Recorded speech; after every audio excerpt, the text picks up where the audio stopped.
Hola, ¿cómo están? Buenas noches, bienvenidos a Día D.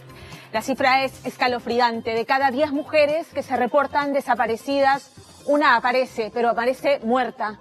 Y esta semana le tocó a Marisol Estela Alba, la estudiante de enfermería, a quien degollaron. Su cuerpo lo metieron en un cilindro, lo rellenaron con concreto y pretendieron enterrarlo en una zanja abierta específicamente para ese fin. El asesino claramente coordinó con sus cómplices para poder desaparecer el cuerpo de Marisol. Y el principal sospechoso es su expareja, Luis Genaro Esteves Rodríguez, que claramente fracasó en ese intento, si es que es él el asesino de Marisol, ¿no es cierto? Pero mucho antes fracasaron los planes de Marisol, infelizmente, porque Marisol, que había terminado con este sujeto porque la relación con él de años era sumamente tóxica, ¿no es cierto?, planeaba viajar a Huánuco. Se lo había dicho en un audio a su hermana, no solamente a su hermana. Compartía sus planes y su felicidad de no estar más con este sujeto, con la mejor amiga, y esos audios inéditos los va a escuchar esta noche. Pero también va a escuchar cómo Luis Genaro la acosaba y la perseguía y consiguió en algún momento, cuando ella ya había viajado lejos de él, traerla de vuelta como si fuera su propiedad, un trofeo de guerra. Muy bien, Marisol vivió sometida a Luis Genaro, maltratada. Su hermana fue testigo múltiples veces de esta relación y hoy se lamenta de que ella nunca hubiera denunciado a Luis Genaro. Yo me pregunto si se hubiera servido de algo. Ángela Villegas tiene el reportaje. Hola para todos mis fans. He cumplido la misión. Estoy trayendo el amor de mi vida. Resulta escalofriante observar estas imágenes difundidas por primera vez que registran el vuelo con destino a la muerte de la cajamarquina Marisol Estela Alba días antes de su macabro final. Miren, fíjense el amor de mi vida. Este video fue grabado por el suboficial Luis Esteves, quien era la pareja de Marisol y hoy se ha convertido en el principal sospechoso de su asesinato.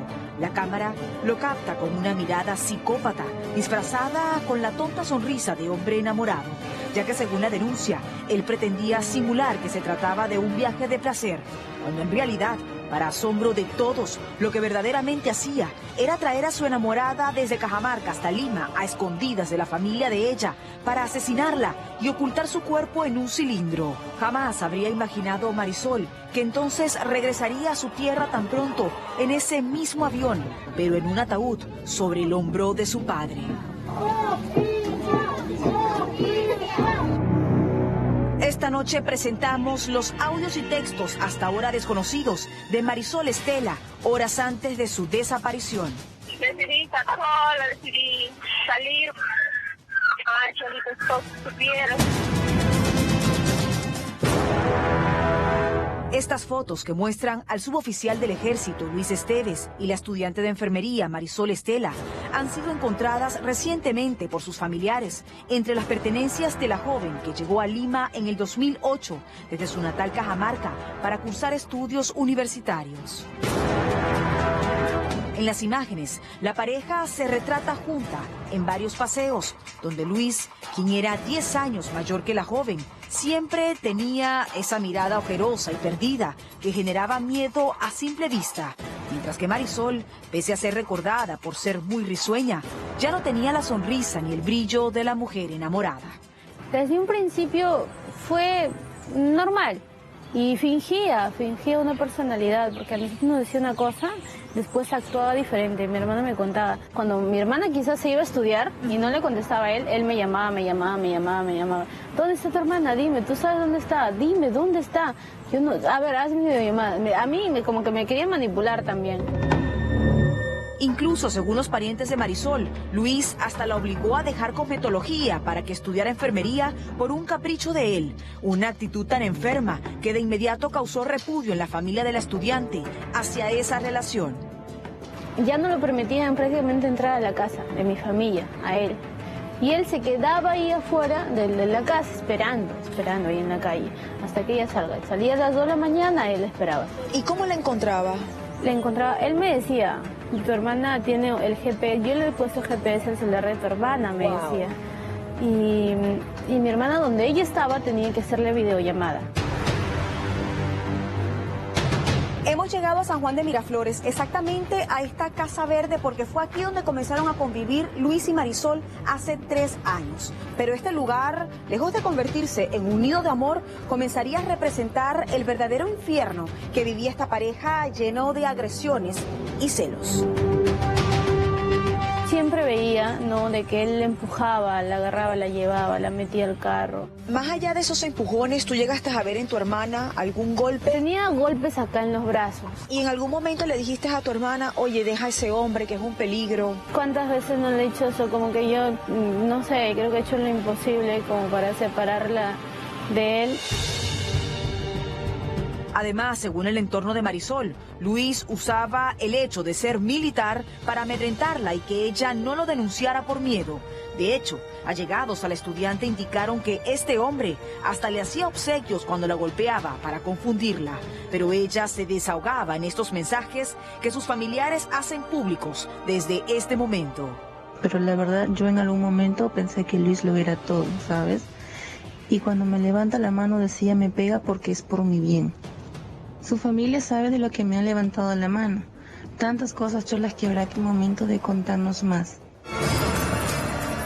En estas conversaciones que sostenía Marisol con su entorno, días antes de la fatalidad, de hecho se mostraba molesta porque prácticamente alegaba que ella era quien mantenía el hogar, mientras que Luis ya sabía cada movimiento de la estudiante al tener sus claves de redes sociales y cuentas bancarias. Pero además, según la denuncia, este sujeto la hizo perder más de 30.000 soles al fingir un secuestro con rescate.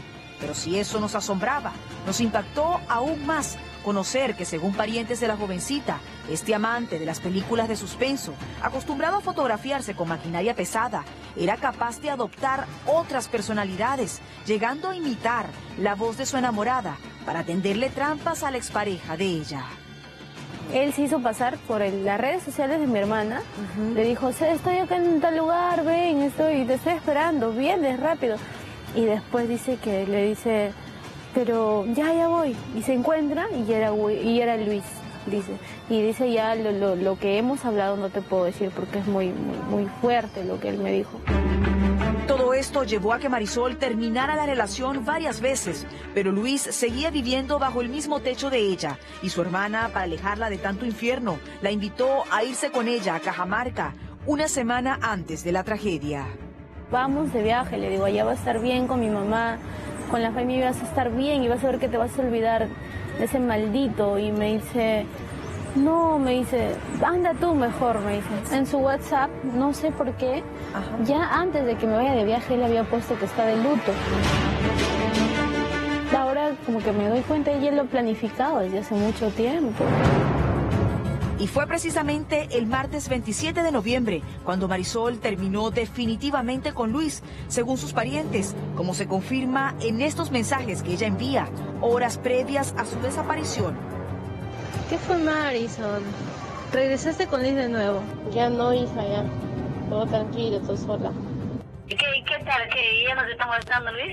Ya no, ya. Decidí estar sola. En estos audios hasta se muestra nostálgica. Rosemary, mándame más fotos de las gemelas, de todos mándame, quiero verlos, aunque sea por foto. Y finalmente expresa sentirse vigilada. Ya, cuídate, ya, Pecholo, cuídate mucho. Ay, Cholito, supieras. Según parientes y allegados a Marisol, ella es vista por última vez un jueves 29 de noviembre, cuando precisamente sale de esta casa en la que ella vivía con su pareja, con Luis. Pero lo que más sorprende a todos los que comienzan a notar su ausencia es que horas después de que ella sale, ven subir a su pareja con un cilindro. Ese jueves 29 de noviembre no se supo más nada de Marisol, hasta que al día siguiente envió un audio donde comunicaba que se había ido de viaje con su ex enamorado, y luego se perdió todo rastro de ella. Pero extrañamente, se enviaban mensajes de texto desde su teléfono hasta el de su hermana. Dile a la mamá que estoy en clases, por eso no puedo contestar.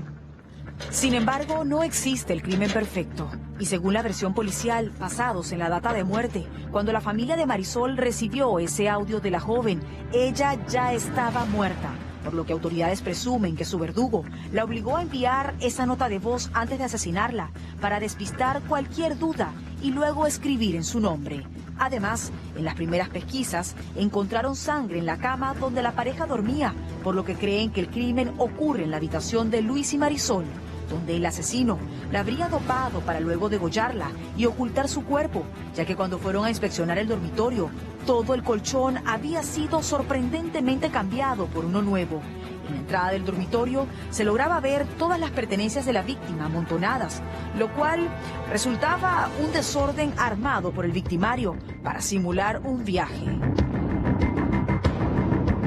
Yendo más allá, la policía calcula que incluso el cuerpo fue trasladado a un segundo lugar que se desconoce, ya que es el domingo cuando el asesino finalmente hace la coordinación con una empresa para contratar una retroexcavadora y hacer 2 huecos de 6 metros cada uno, pagando 150 soles con la excusa de plantar vallas publicitarias. Y además se vale de una minivan para trasladar el cilindro hasta el descampado de Villa El Salvador, donde iba a ser ocultado. Pero los 4 cómplices que se encargaron de este trabajo no contaron con que serían vistos. Y encuentro 4 señores que están escarbando ahí, ¿no? Me dice, lo que pasa es que acá vamos a hacer un pozo tierra, ahí está el ingeniero. Y entonces vino un pata así todo alevoso, ¿no? Quererme, no hacer la bronca. Y ya lo recoge a toditito, y o sea, se suben todos con su lámpara, toditito estaban con su lámpara. Los 4 estaban con su lámpara, agarraron y se fueron. Entonces a mí me dio curiosidad. Entonces yo bajé con mi señor y mi hermana, y verdad que hay un hoyo. Mancomunando esfuerzos, los vecinos lograron subir el cilindro, pero al no poder abrirlo porque había cemento dentro y viendo que salía sangre, llamaron a los bomberos, quienes se desplegaron en el lugar, donde habían guantes y ácido muriático. Las labores se extendieron hasta el amanecer y después de 5 horas, finalmente los bomberos, en presencia de la policía y peritos del Ministerio Público, observaron que una de las extremidades del cuerpo sobresalía del concreto al borde del cilindro y más abajo se veía una manta con la que presumen fue envuelto el cuerpo. Así, poco a poco, fueron detectándose otras partes de la anatomía humana que no serán mostradas en su totalidad, bajo el asombro de los vecinos que veían que se trataba del cadáver de una mujer de tez blanca en posición fetal, cubierta por cemento dentro del cilindro. Además, para el momento en que movieron el cuerpo, curiosamente cayó en el terreno esta cadena de corazón que, según los peritos, habría sido obsequiada por este monstruo. Hasta que al día siguiente, el Ministerio Público, aplicando la técnica tridimensional de superposición de rostros, confirmó que se trataba del cuerpo de Marisol Alba. El antropólogo forense, en una entrevista pre-mortem, ha utilizado múltiples fotografías para yo encontrar, por ejemplo, esa incidencia. Entonces yo tendría que acomodar el cráneo de esta manera. Y lo que se ha visto por las fotografías es que sí existen, digamos, alguna característica de la sonrisa de la persona, como algunas características de los surcos nasogeníanos, ¿no? Estos pliegues que vemos acá son los surcos nasogeníanos. Y eso es lo que hemos visto en las fotografías de Renier. Para ese momento, ya la pareja de la víctima estaba bajo la mira policial. Lo habían visto con un cilindro, había pedido vacaciones para el momento de la desaparición y ahora estaba inubicable. Pero además, la policía encontró sangre en la minivan que él habría manejado para trasladar el cuerpo. Otro punto considerado por las autoridades fue el móvil pasional, pero también económico, en vista que señalan que Luis le debía más de 30.000 soles a su víctima, dejando un dolor en la familia de Marisol, quienes viajaron desde Cajamarca para retirar su cuerpo y regresarlo a su tierra para enterrarla. El viaje más triste que he hecho en mi vida. Una pena, profunda pena. Pero ¿qué se puede hacer? Si fuera una muerte natural estaría tranquilo, pero no de esta manera. Llevo el recuerdo más triste de mi vida. Sin duda, no hay dolor más grande que la muerte de un hijo. Y así la familia de Marisol le dio cristiana sepultura ayer sábado. El feminicidio de Marisol Alba indignó profundamente a los cajamarquinos, quienes marcharon por 2 días consecutivos exigiendo justicia, mientras que el último viernes, quien sería el sospechoso, Luis Esteves, fue grabado en Casma y ya la fiscalía ordenó su inmediata captura. En estos tiempos, donde ser mujer aterra, donde la denuncia de una mujer se ignoran oportunidades, donde nos preguntamos si es necesario morir o tener un familiar de alto rango para que nuestro caso se escuche, donde parece cotidiano ver más de 136 feminicidios. Ya no sabemos qué más decir para frenar esta vergonzosa cifra. Si tú eres golpeada por tu pareja, no creas que será la última vez. Aléjate y no te quedes con él por miedo a la soledad o quedar sin ingresos. Tú puedes salir adelante. No permitas que tu historia sea la próxima que contemos con impotencia y dolor.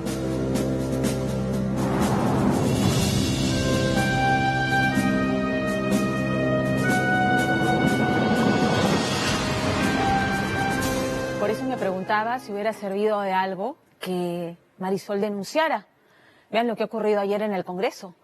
Efectivamente, se ha suspendido a Moisés Mamani por 120 días, ¿no es cierto?, acusado de haber tocado indebidamente, haber agredido sexualmente, ¿no es cierto?, porque el tocamiento indebido es eso, a una aeromoza, que fue al Congreso de la República y fue revictimizada, porque la aeromoza declaró que se había sentido maltratada con una congresista de Fuerza Popular.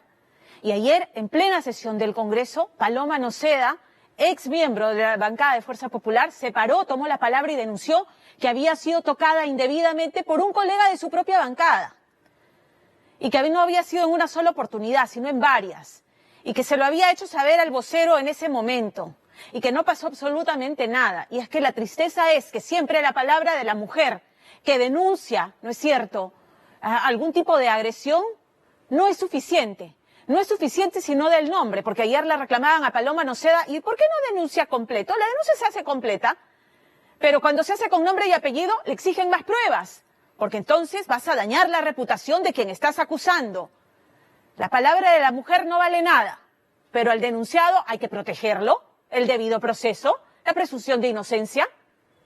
El Congreso tiene que sentar precedente y tiene que ponerse duro con denuncias como estas. Nadie señala a Mamani como culpable, pero ¿sabe lo que corresponde? El desafuero, para que sea juzgado en el Poder Judicial sin esta forma perversa de protegerse con inmunidad parlamentaria. Porque si es que se comprueba que Mamani cometió ese delito, porque es un delito, tiene que ser juzgado por eso.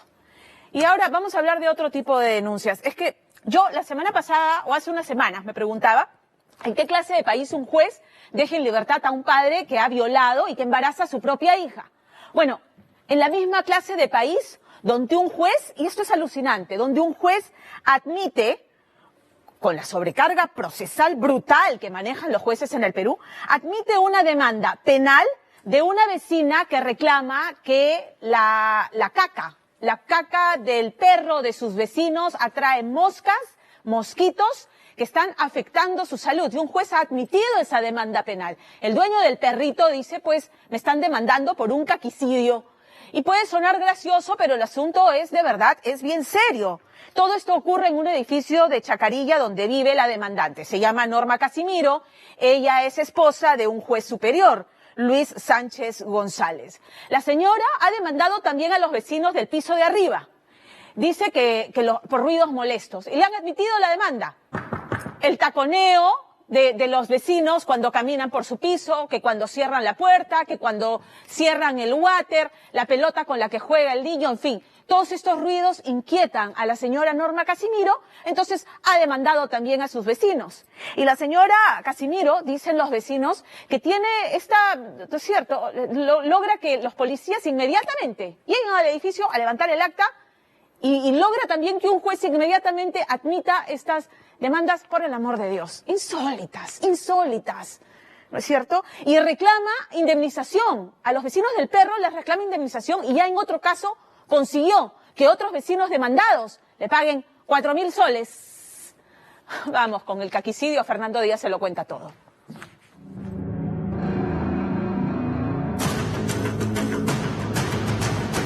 Todos los inquilinos pasaron por tormento. Y acá en este condominio casi todos hemos sido emplazados.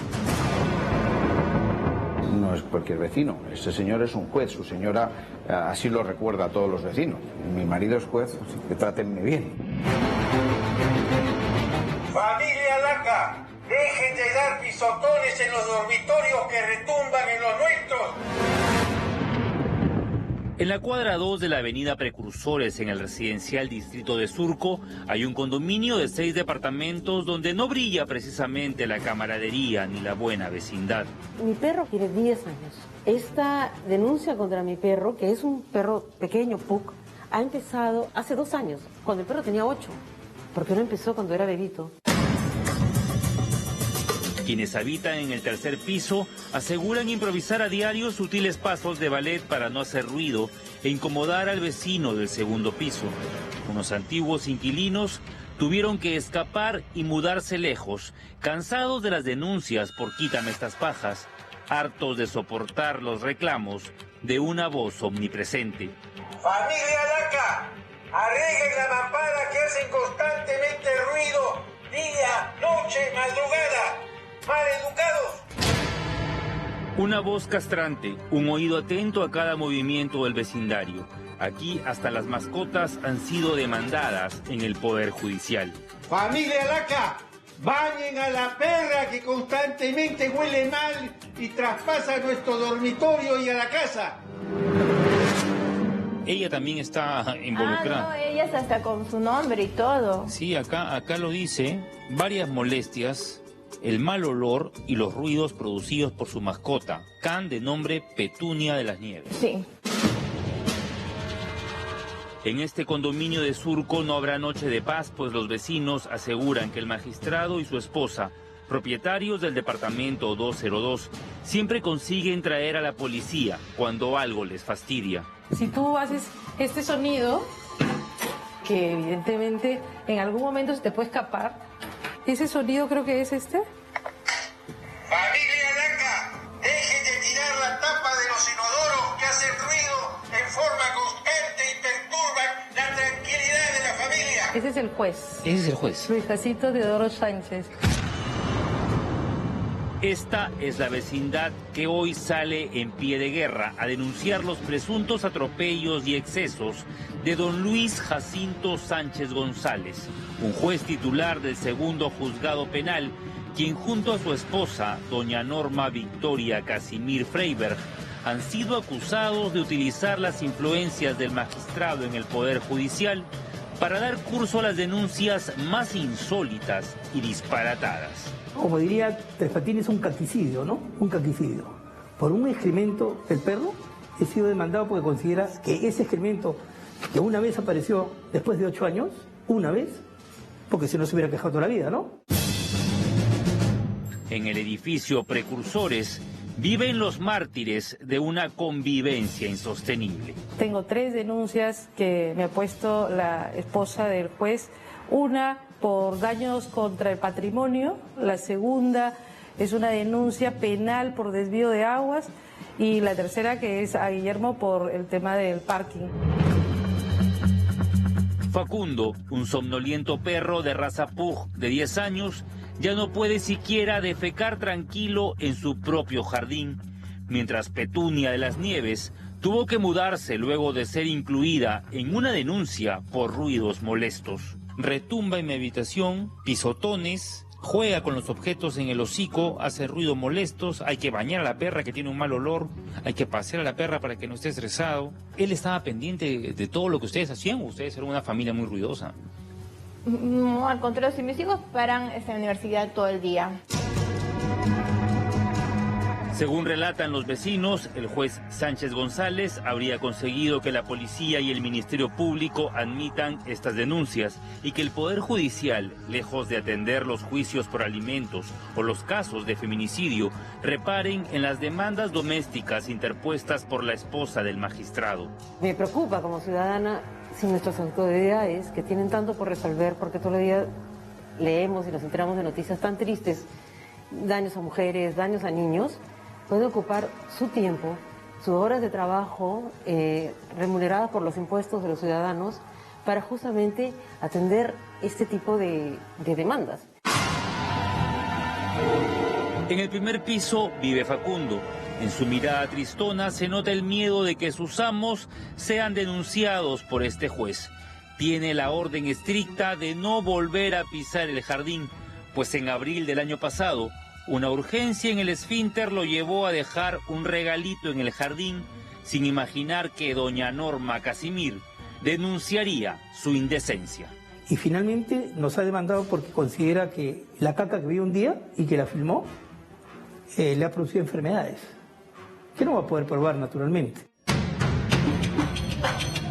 Esta es la insólita denuncia que la esposa del juez hizo ante la comisaría de Surco por los regalitos que Facundo dejó en un jardín que colinda con su dormitorio. Malos olores y la presencia de moscas, mosquitos e insectos, los cuales ingresan al dormitorio perturbando su tranquilidad. El doctor Noriega recogió las heces de su can y pensó que el tema quedaría solo en la comisaría surcana. Grande fue la sorpresa cuando le llegó una notificación de una denuncia penal, citándolo de grado o fuerza. No solamente demanda, sino que pide reparaciones civiles, daños y perjuicios. O sea que no le llame la atención que termine él ganando y me reclame a mí 15.000, 20.000, 30.000 soles por la enfermedad de la señora. En el 2016, los esposos Guillermo Luque y Lira Alarcón compraron el departamento 302 del condominio Precursores, sin imaginar el tipo de vecinos que encontrarían. El primer día que llegamos, la esposa del juez nos aborda y nos dice: no vayan a abrir ese jacuzzi porque hay una fuga, yo tengo una humedad y los anteriores propietarios de los que habló siempre mal me han ocasionado ahí una humedad y no sé qué, no sé más. Con esta advertencia, los esposos recién llegados de España retiraron el jacuzzi. Sin embargo, los obreros rompieron de casualidad una tubería que provocó goteras en el techo del juez. Ella entra a mi casa sin autorización ni mía ni de ninguno de los trabajadores, de ninguno de los chicos que estaban trabajando acá, ¿no? ¿Logró meterse a tu casa sin autorización? Entra además con un policía. La segunda denuncia llegó cuando Lira Alarcón descubrió que el techo de su segundo piso tenía grietas de donde salían gotas de agua. Cuando se asomó a la terraza, vio a estos trabajadores de Telefónica sobre su propiedad instalando sin su consentimiento el internet para el departamento 202 perteneciente al juez Luis Sánchez González. Los técnicos habían roto encima una tubería y para repararla tenían que cortar el servicio de agua en todo el condominio. No tenía suficiente presión de agua, no tenía agua. Y eso no puede ser, pues, a la señora Norma Casimir, esposa del juez, ¿no? Esposa de un juez. No, llamó a la policía y ahí nos viene la segunda denuncia penal por desvío de aguas. Como no pudo bañarse, doña Norma Casimir los acusó con su marido el juez, denunciando a los esposos Luque por el delirante delito de desvío de aguas. Normalmente esto no debería ni siquiera haber sido admitido como una denuncia penal. ¿Por qué? Porque lo que el juez denuncia, o estas personas denuncian, es una usurpación por desvío de aguas, que es un tipo penal pensado cuando tú desvías el cauce de un río, ¿no? O desvías aguas, digamos, destinadas al cultivo, etcétera, ¿no? La Fiscalía ha admitido increíblemente esta denuncia, equiparando el delito de desvío de aguas con un hecho doméstico donde la esposa del juez no pudo ducharse.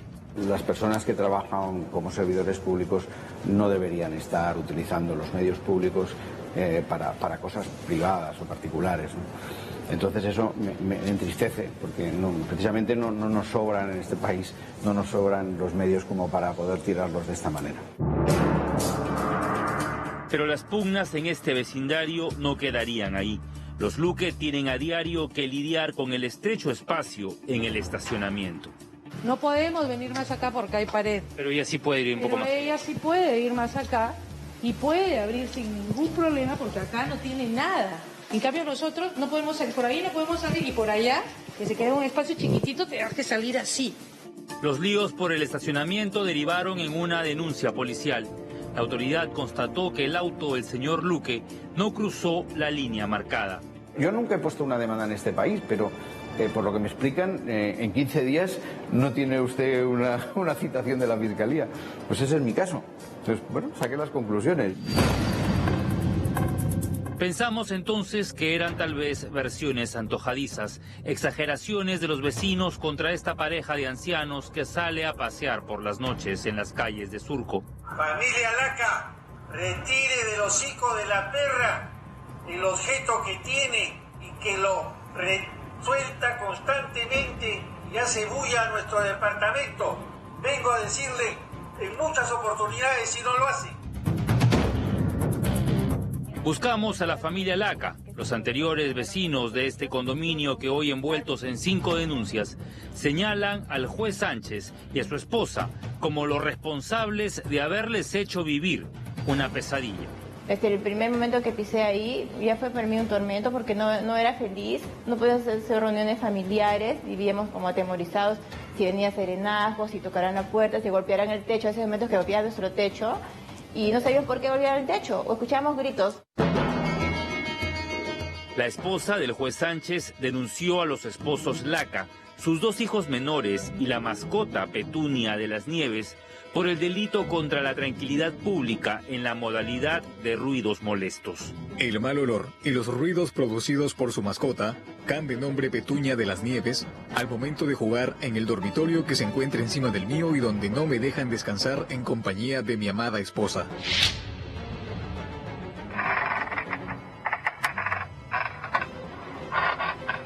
Como prueba, el juez Sánchez ha entregado al juzgado estos audios que evidenciarían a la ruidosa familia Laca. Sin embargo, los audios fueron sometidos a un peritaje de parte. Este sonido no lo ha generado ni su mascota ni usted. Porque en todo caso, ¿cómo sería que el señor tuviera un micrófono y lo pondría y sabía que se le iba a pasar? O sea, no puedo entender, ¿no? Entiendo. ¿Ha aportado estos audios al proceso y se los han dado como válidos? Claro, esa es la prueba principal, los sonidos, los ruidos molestos. El juzgado sentenció a Manuel Laca a una comparecencia simple y al pago de 4.000 soles a favor del juez Sánchez. Nosotros buscamos su versión y esta fue su respuesta. Dejen de tirar la tapa de los inodoros que hacen ruido en forma constante y perturban la tranquilidad de la familia. ¿Es su voz? Ah, bueno, eso sí es cierto. Eso sí es cierto. ¿Es su voz? Eso sí es cierto. Acá es un tema de educación. Si las personas en este país fuesen educadas, se canalizarían las cosas. Diera la impresión que no le gustan las mascotas. No, ¿cómo no me van a gustar las mascotas? En reiteradas oportunidades hemos dicho que corrijan la actitud de su perro, que se ocupaba en el jardín y no recogía las heces y eso traía como consecuencia malos olores. ¿Cómo sabía usted que la perra tenía un objeto en el hocico? Claro, porque se escucha y se percibe. ¿Cómo sabía que la perra olía mal? Porque los olores subían hasta el ambiente que nosotros vivimos. ¿Tanto así? Tanto así. Igual sucede... ¿No está pecando exagerado, de quisquilloso? No. ¿No ha sido usted abusivo o usado sus influencias en el Poder Judicial? De ninguna manera. ¿Algo que decirle a sus vecinos? Simplemente que estoy dispuesto con mi señora a conversar con un árbitro neutral con la finalidad de poder llegar a estas soluciones y nosotros no tenemos ningún inconveniente en retirar estos puntos de vista, ¿no?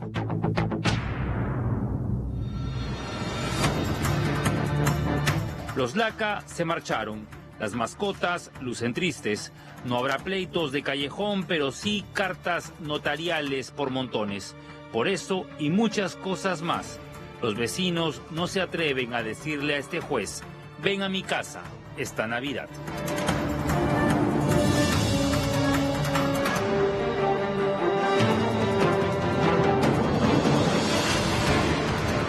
Con seguridad los vecinos del juez le toman la palabra, señor magistrado, de la voluntad de sentarse, conversar y, como usted ha dicho, llegar a un acuerdo para que la convivencia sea pacífica. Cambiamos de tema, el año escolar está acabando, pero para decenas de miles de niños se cierra un año escolar de infierno, literalmente de infierno, y seguramente más de uno que esta noche me está viendo y que es papá de un hijo que ha sufrido bullying en el colegio lo entenderá. El precio por guardar silencio, que es lo más atroz que puede ocurrir en un caso de bullying, le costó a Clinton Maye no volver a caminar más en su vida. Clinton Maye está postrado en una silla de ruedas. A Clinton el miedo lo paralizaba. Él simplemente callaba y sufría en silencio el acoso sistemático de sus compañeros de clase. Hasta que un día, estos malditos le metieron tal pateadura que le rompieron la columna y lo dejaron en una silla de ruedas. Clinton tenía 13 años. 13 años y Clinton se convirtió en el niño símbolo de las campañas de lucha contra el bullying. ¿De qué diantres sirvió? ¿Ah? ¿Qué cosa tan absurda convertir el sufrimiento atroz de una criatura, ¿no es cierto?, en símbolo de campañas y de cruzadas inútiles? Porque, a ver, vamos a analizar. Se redujeron a partir del caso atroz de Clinton las cifras de bullying. ¿El fenómeno paró? Al contrario, no, se ha viralizado de una manera atroz y lo que es más peligroso, y lo va a ver esta noche en un reportaje de Lorena Ormeño, a veces con la complicidad de profesores, de maestros, y tenemos casos documentados, por ejemplo, de unos padres, de una criatura de 8 años que ha sido diagnosticada a los 8 años, por el amor de Dios, con depresión, ¿no? Que denunciaron que su hijo estaba siendo bulleado y no pasó nada, lo tuvieron que sacar del colegio para frenar el sufrimiento de su hijo. O el caso de una criatura de 6 años que también denunciaron que la maestra incentivaba el bullying y no han hecho absolutamente nada. Entonces el caso ahora se ventila en el Ministerio Público. A eso hemos llegado. Lorena Ormeño.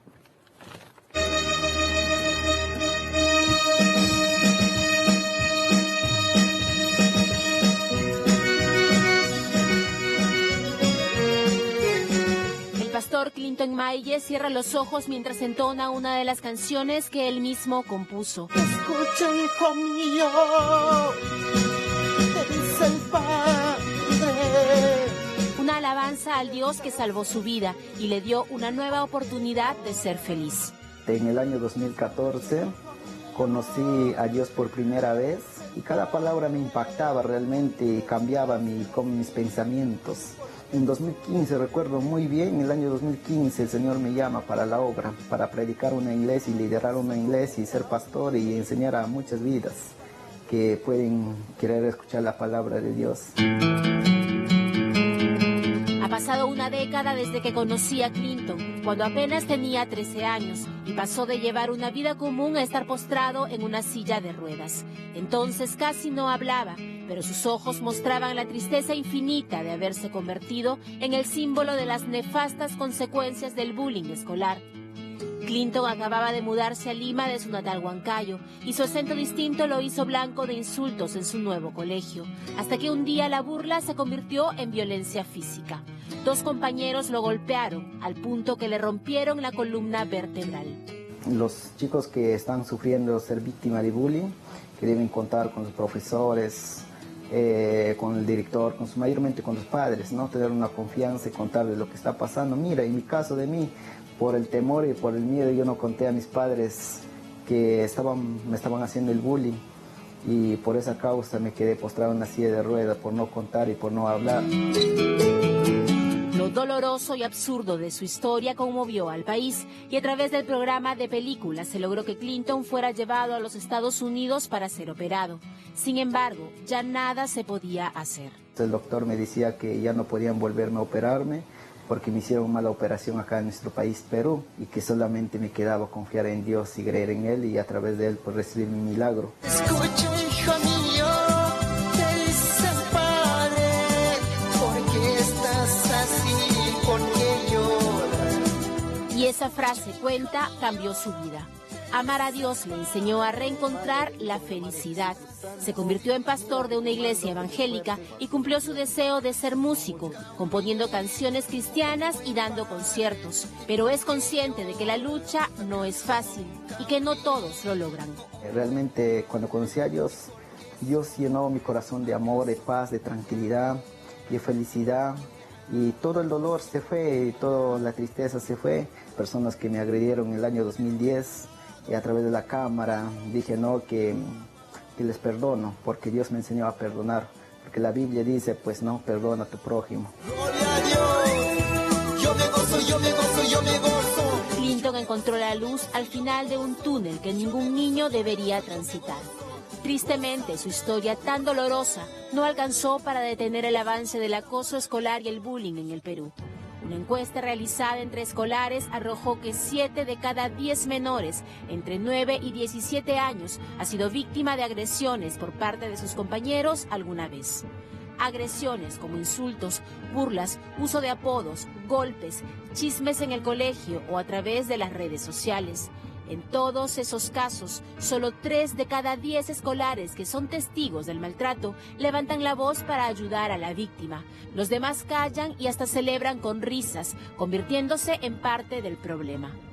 Así, la mitad de las víctimas prefiere callar, más ante personal docente que en muchos casos normaliza la violencia, como en lo ocurrido en la última semana en San Juan del Lurigancho, cuando una alumna, harta de la indiferencia en su colegio, subió un video de Facebook mostrando cómo sus propios compañeros acosaban a otro más tímido.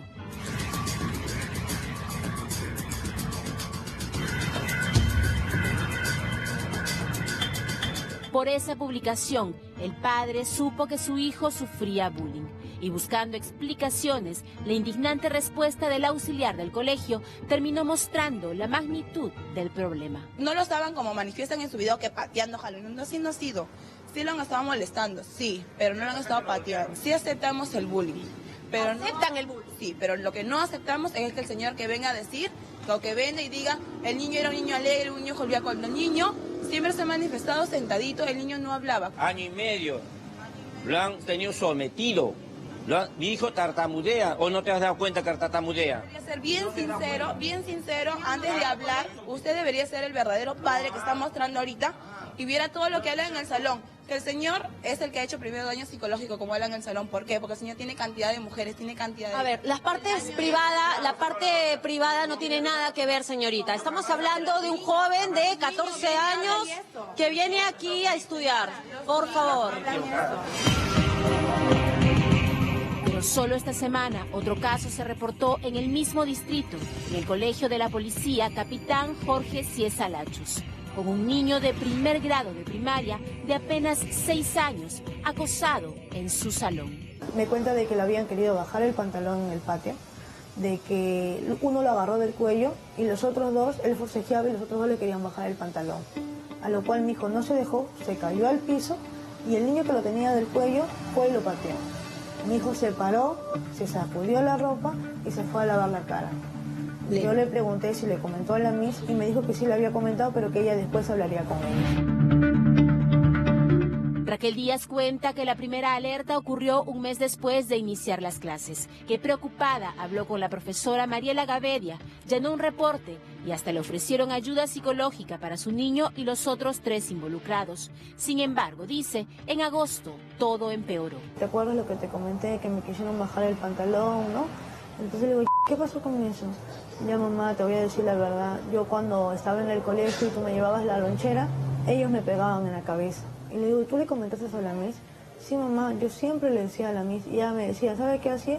¿Sabe qué? Vaya a su sitio. Entonces yo le digo, hijito, ¿y nunca te hizo caso? No. Y comenzaba a llorar, pues, como si alguien pues lo hubiera lastimado demasiado, ¿no? Entonces le digo, ¿qué pasó? De repente alguien en el colegio te gritó, te dijo algo que no te debería de haber dicho. Y me dijo, no, mamá, te voy a decir que ellos, los 3 niños, me quisieron en primera oportunidad volver a bajar el pantalón. Yo le digo, ¿pero en dónde? En ese momento se puso nervioso y lo único que fue es contar con los dedos de la mano y perderse. No fue 1, no fue 2, no fue 3, no fue 4 y comienza a llorar. Entonces le digo, ¿no fue qué? Le digo, no te entiendo. Dime, quiero que me digas. Y me dice, mamá, lo que pasa es que no quiero que te rías, porque ellos dicen que si yo te digo, tú te vas a reír de mí. Uno de ellos, una vez me bajó el pantalón y me hizo cosas que no debería haberme hecho. ¿En sus partes íntimas? En sus partes íntimas. ¿Y dónde ocurrían estas cosas? Él me dice que en primera instancia fue en el baño. En otra oportunidad que le quisieron bajar el pantalón fue en el aula. Con su niño hundido en la depresión, cuenta que denunció el caso en el Ministerio Público, pues en el colegio desconocieron la cita y la queja que ella formuló. Quisimos conocer la versión de la directora y su maestra, y esta fue la respuesta. Me han dicho que se encuentra arriba la directora y la subdirectora. ¿Qué tal? ¿Cómo está? Buenos días. Sí, estamos hace un rato tratando de conversar con la directora o la subdirectora. Se encuentra de vacaciones. Yo no tengo autorización de mi comando, yo soy efectivo de la policía.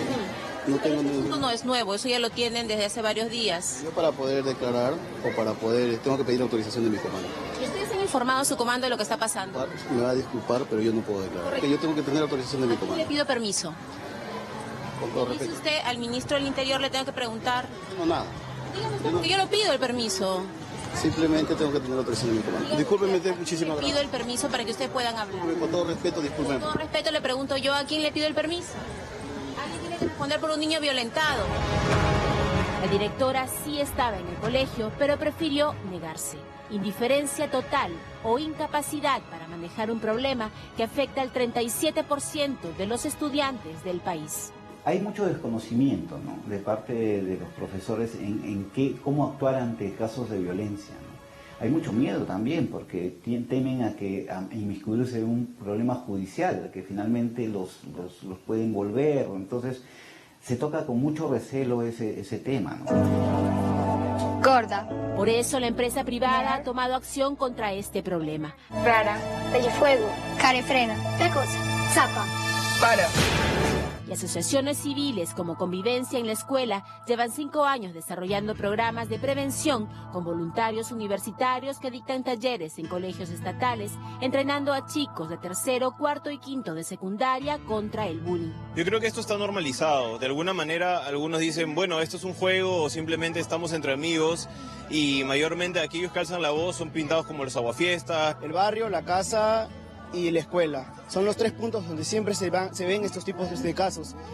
Los niños se burlan con textura física, como te dije, con textura física, color de piel, la manera de hablar. No es porque ellos de un momento a otro lo aprendan, sino porque lo ven en casa o lo ven en el barrio, que los padres, los amigos mayores lo practican. Entonces son como unas esponjas.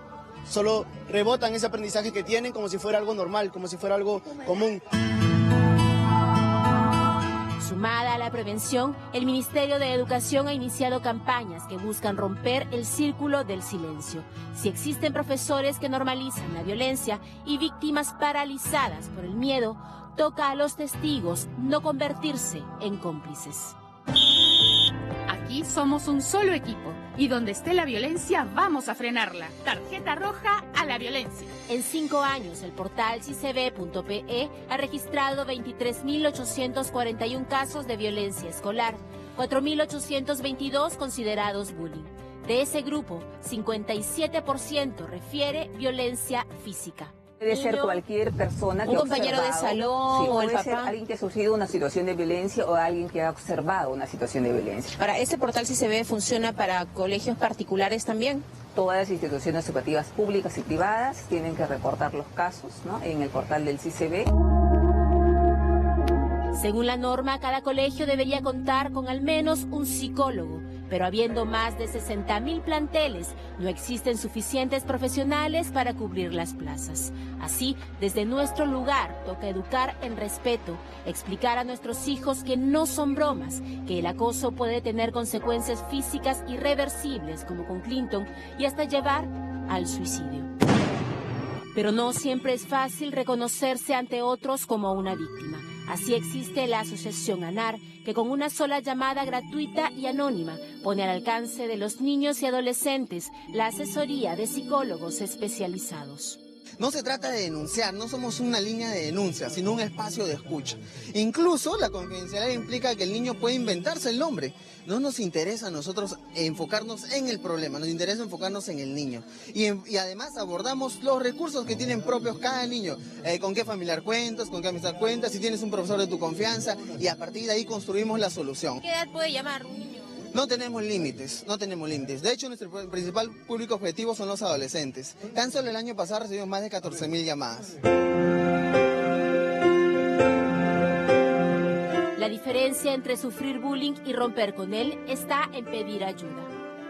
Callar cambió la vida de Clinton, quien hoy usa su historia como testimonio. El mensaje: todo tiene solución si se rompe el círculo del silencio.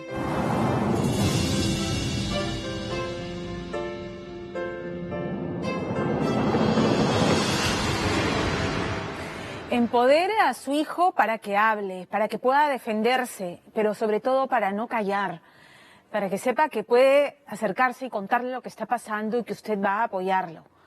Las cifras realmente son de espanto. 7 de cada 10 escolares han declarado haber sido víctimas de algún tipo de violencia entre 9 y 17 años y 3 de 10 ha sido testigo, que ha sido testigo de un hecho de bullying. Sí habla, el resto calla y lo que es peor hacen decoro, de burla, de comparsa, de este acoso sistemático que es la burla, el mote, la ofensa, el insulto sistemático. No es un tema menor y la peor manifestación ya es la agresión física, ¿no es cierto? Entonces, a ver, los profesores tienen que ser capacitados para saber manejar esta situación. El departamento de psicología en las escuelas no puede ser como el de educación física, por ejemplo, que ese es otro tema, la última rueda del coche en la escolaridad. Porque además el bullying en época de redes sociales se multiplica fuera de las 4 paredes, porque el chico sale de su casa, sale de la escuela, ya suficientemente aterrado del infierno que vivió durante 8 horas en el colegio para llegar, engancharse a las redes sociales si es que las tiene y descubrir que es la caja de resonancia de ese infierno que vive en la escuela. Entonces uno tiene que estar atentos. Y el otro tema es los buleadores. Si usted sabe de qué pie cojea a su hijo, si ya le alertaron que su hijo es abusivo, ¿qué hace? Lo pasa por agua tibia. Hace solamente unos días se viralizó un video de un papá en Estados Unidos que se enteró que su hija era la bulera del salón. ¿Qué hizo el papá? Colgó él mismo el castigo que le impuso a su hija. Él sentado en el carro, siguiendo a su hija caminar 5 millas, 2,5 kilómetros hasta su escuela durante todas las semanas en las temperaturas bajo cero que se viven en Estados Unidos durante el invierno. Y el papá decía, algunos no estarán de acuerdo conmigo, pero yo no voy a tolerar que mi hija sea una bulera. Y él tiene que aprender. Ella tiene que aprender. Entonces, sí, polémico el castigo, pero es que si usted pasa por agua tibia ese comportamiento, lo está premiando a su hijo y está diciéndole, todo bien contigo, que seas el matón, la matona de la clase. ¿De quién aprende? ¿De quién aprende? Más que los discursos de boca para afuera, predicamos con el ejemplo. El odio, el racismo, la discriminación, la violencia, esas son las cosas que se enseñan y se enseñan con el ejemplo. Así que apechuguemos si nos toca en algo. Y vote, porque está abierta nuestra pregunta en ATV Play. ¿Usted ha sido alguna vez víctima de bullying en el colegio? Apanado, que le llamaban, ¿no? Apanado, que le llamaban antes. Es bullying, es acoso sistemático. Y si su hijo es víctima, hable con él, no lo deje solo. Y vaya al colegio, toque la puerta a la directora, a la maestra y reclame. Y pida que hablen con los padres del niño bulero. No se quede callado. Nos vamos a la pausa. Y vamos a regresar con un tema que es bastante sensible, ¿no es cierto? Porque el rostro de la violencia en nuestro país tiene principalmente el rostro de una mujer, ¿verdad? Con una tasa de feminicidios que ha aumentado en 26% respecto del año pasado, claro que vamos a aplaudir que los feminicidas se vayan a la cárcel. Pero eso no supone que no escuchemos la versión de quien ha sido condenado, pero que reclama ser oído. Y este es el caso que tenemos, un policía acusado de haber asesinado a quemarropa a su pareja, pero que reclama desde el Urigancho en una carta en la que detalla pericias, exámenes psicológicos y todo, que es inocente y que más bien la madre de su hija, más bien se suicidó. Vamos a regresar con eso. Pero antes, mensaje de nuestro auspiciador. Vamos con el caso de Edwin Oviedo, que está preso preventivamente por 18 meses. Y la verdad es que las acusaciones que hay en contra del expresidente de la Federación Peruana de Fútbol no son poca cosa, porque detrás de la acusación de estar presuntamente vinculado a César Inostroza y la organización criminal Los Cuellos Blancos del Puerto, está el proceso que tiene abierto en Chiclayo, donde se le acusa de ser el autor intelectual, nada menos que del asesinato de 2 dirigentes de la azucarera Tumán. La hipótesis de la Fiscalía que ha solicitado esta prisión preventiva es que Edwin Oviedo recurrió al polémico César Inostroza para librarse precisamente de esta investigación en Chiclayo, donde se le señala como el líder de una otra organización criminal, los Guachiturros del Norte. ¿A cambio de qué? A cambio de entradas para el Mundial de Rusia, a cambio de dinero, y se habla de una suma total de $18.000. La Fiscalía ha citado testigos protegidos que dicen haber presenciado las coordinaciones entre Oviedo y Nostroza, y tenemos además los audios del escándalo que hemos escuchado todos, ¿no? Esta insistencia de César Inostroza con Toñito Camayo por sus entradas, por sus pases, que Oviedo. Pero la revelación durante la sustentación de la Fiscalía para esta prisión preventiva ha sido de que Oviedo también habría usado estos favores, ¿no?, de las entraditas para el Mundial, para los partidos, con congresistas de Fuerza Popular a cambio de obtener blindaje político. Percy Guzmán tiene la nota.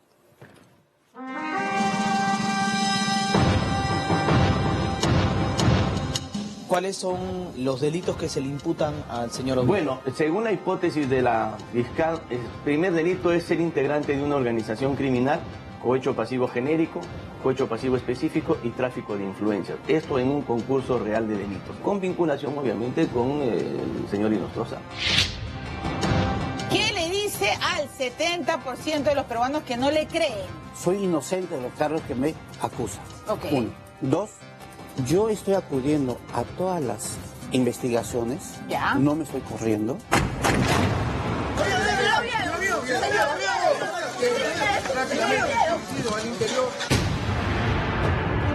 Por 10 días, 48 horas después, en Chiclayo, se le ordenó 18 meses de prisión preventiva. Señor Oviedo, ¿qué decir? Señor Oviedo, 18 meses de prisión preventiva. ¿Cuál es el vínculo, el grado que tiene él con los cuellos blancos del puerto? Pidió contactos, pidió auxilio para poder manipular el expediente de Chiclayo, que se le venía con toda fuerza, con una orden, un pedido de detención de hace mucho tiempo, que lo archivaron a propósito de estos contactos según la investigación fiscal. Estas influencias de Inostroza hizo que archivaran lo que hoy estamos viendo, ha ocurrido nuevamente, y que va a tener un desenlace pues como el que estamos viendo, ¿no? El máximo representante del fútbol peruano es acusado de ser integrante de la organización criminal Los Cuellos Blancos del Puerto y cabecilla de los Guachiturros de Tumán. Esta investigación de los Cuellos Blancos va a ir más allá y va a lograr destapar, y eso es la parte grave, que Edwin Oviedo no se limitó únicamente a dar un apoyo a César Inostroza, sino que lo que ha existido aquí es una red ya de tráfico de influencias, porque había palcos para congresistas, había entradas VIP para vocales de la Corte Suprema, para jefes policiales, en todos los ámbitos. Y eso ya excede únicamente el caso del norte. Acá lo que había es un caso clásico de tráfico de influencias.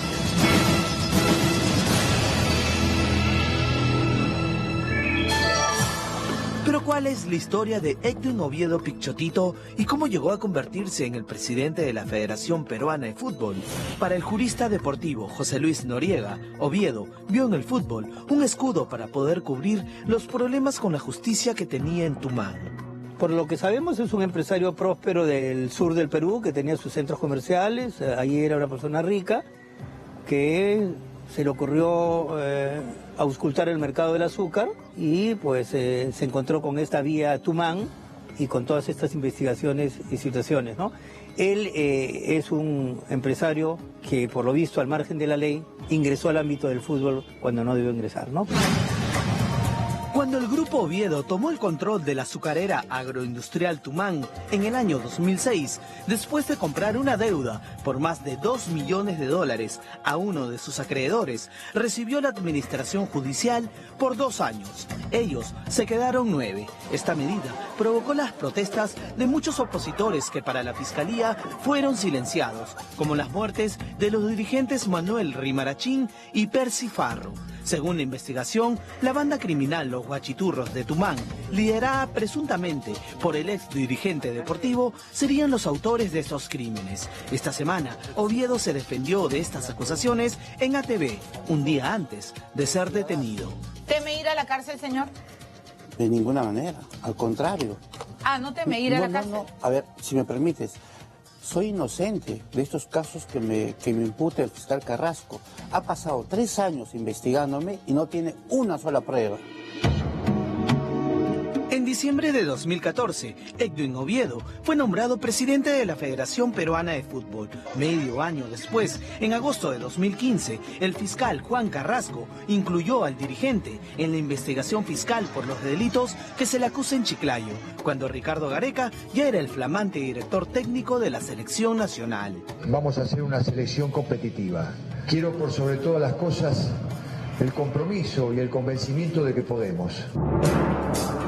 La presencia del Tigre provocó la ilusión de todos los peruanos. Esto polarizó la delicada denuncia que el presidente de la federación tenía en Tumán, mientras su defensa pedía que se detalle su participación criminal, logrando en noviembre de 2016 que la Sala Permanente de la Corte Suprema, integrada por 5 jueces supremos, entre ellos César Inostroza, exija a la Fiscalía que detalle los cargos imputados en la casación que frenaba la investigación fiscal. En esa casación, la intervención es del expresidente de esa sala y también del Poder Judicial, el doctor Javier Villestein. Y el ponente de esa casación, si mi memoria no me traiciona, fue el magistrado supremo Josué Pariona. Ahí no tuvo mayor intervención Inostroza Pariachi más que ser uno más. Paralelamente, la selección nacional de fútbol lograba importantes triunfos que lo ponían cada vez más cerca al cupo mundialista. ¡Aquí está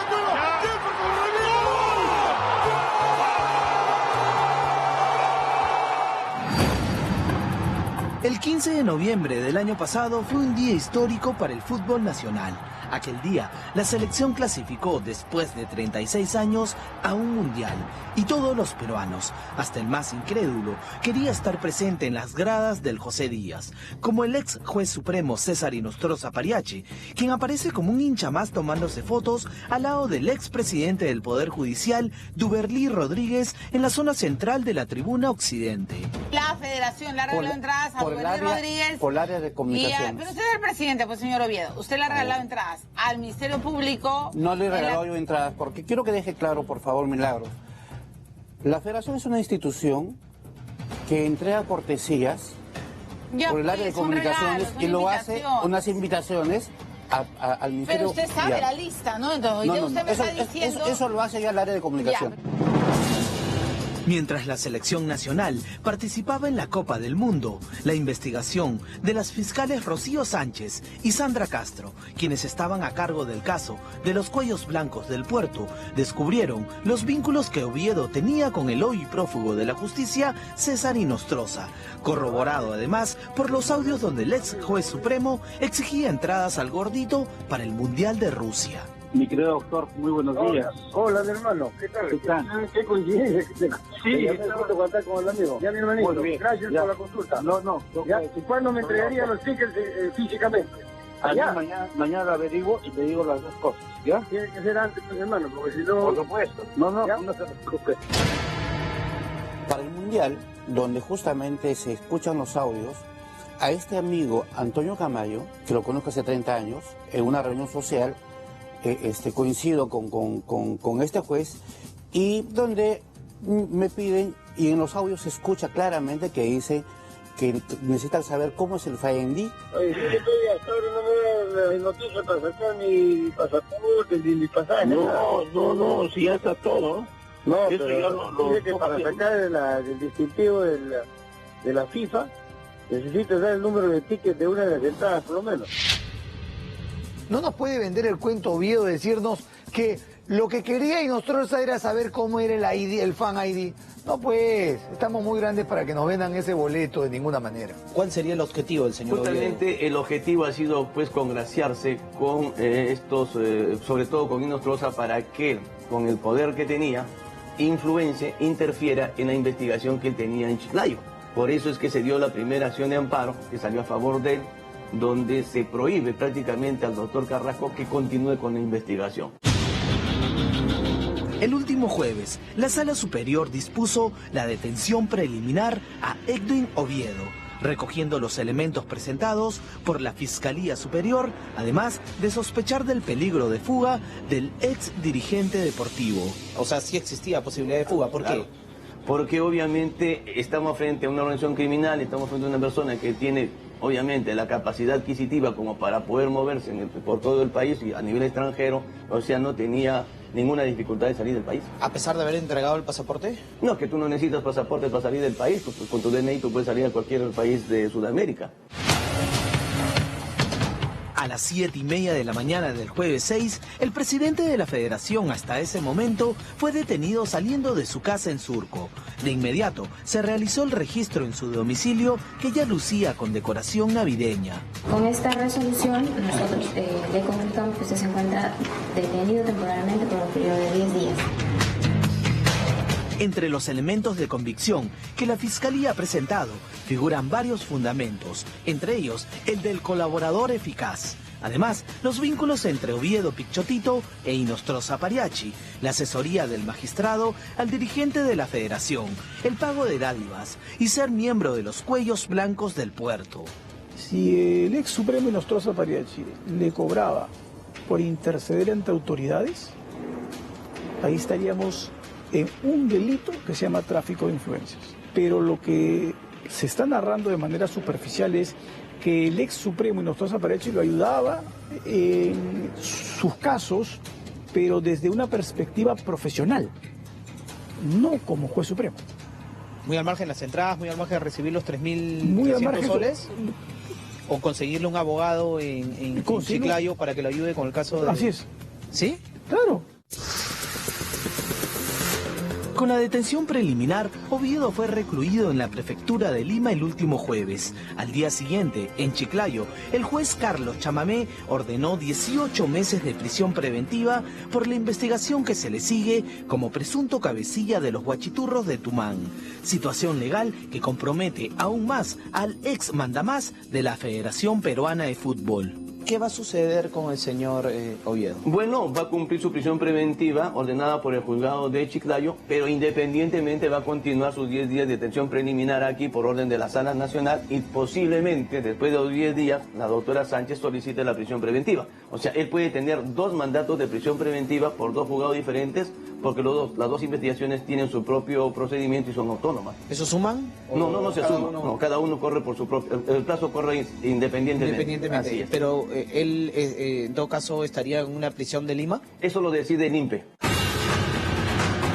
Con el orden de prisión preventiva, Edwin Oviedo perdió el derecho de ser presidente de la Federación Peruana de Fútbol y asumió inmediatamente el vicepresidente Agustín Lozano. Que Agustín Lozano sea la persona que asuma la presidencia es agravar la crisis, porque el señor Agustín Lozano tiene denuncias, al igual que el señor Oviedo, por delitos comunes hechos fuera de la Federación. El 16 de diciembre se cumplirá los 10 días de prisión preliminar e inmediatamente Edwin Oviedo Pichotito será recluido en una prisión de Chiclayo o Lima por las delicadas investigaciones que se le sigue por los casos de los guachiturros de Tumán y los cuellos blancos del puerto. Esta vez, el ex mandamás de la Videna pasará la Navidad tras las rejas.